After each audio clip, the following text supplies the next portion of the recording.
Hello साथीहरू, के छ हो अनि हालखबर ठिक छ अनि नेपालमा हुने जति सबैले ए काङ्ग्रेस कि बी काङ्ग्रेस कमेन्ट गर्नु है। अब बाख्राचोर काङ्ग्रेस चाहियो कि फेक भिडियो बनाएको एआईबाट पैसा जलाएको घर जलाएको चाहिँ जेएनजीले भन्ने काङ्ग्रेस चाहियो, अथवा तपाईँलाई बुढो काङ्ग्रेस अब गगने काङ्ग्रेस बाख्राचोर काङ्ग्रेस है, फेरि गगन काङ्ग्रेस भनेको चाहिँ दुईटामा एउटा काङ्ग्रेस रोज्नु पर्यो भने कुन काङ्ग्रेस रोज्नुहुन्छ?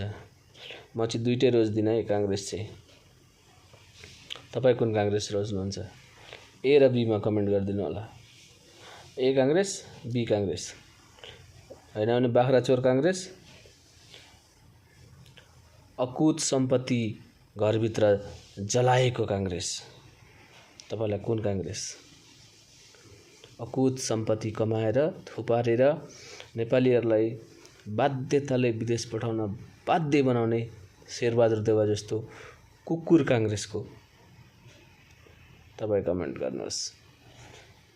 पालो अब यही हो काङ्ग्रेसको। काङ्ग्रेस कसले बनायो र काङ्ग्रेसलाई कसले सकायो तँसँग मतलब भएन। नेपालीलाई कसले बर्बाद गर्यो तँसँग मतलब हुन्छ। नेपालीको आय आर्जन किन सुदृढ भएन त्यसलाई महत्त्व दिएर कमेन्ट गर्नुहोस्। अब काङ्ग्रेस होइन, बाख्राचोर र अकुत सम्पत्ति कमाएर घरभित्र जलाएको काङ्ग्रेस, भ्रष्टाचारी काङ्ग्रेस। दुईटा काङ्ग्रेस, भ्रष्टाचारी काङ्ग्रेस, बाख्राचोर काङ्ग्रेस। जे भने पनि हुन्छ। ए काङ्ग्रेस बी काङ्ग्रेस जे भने पनि हुन्छ।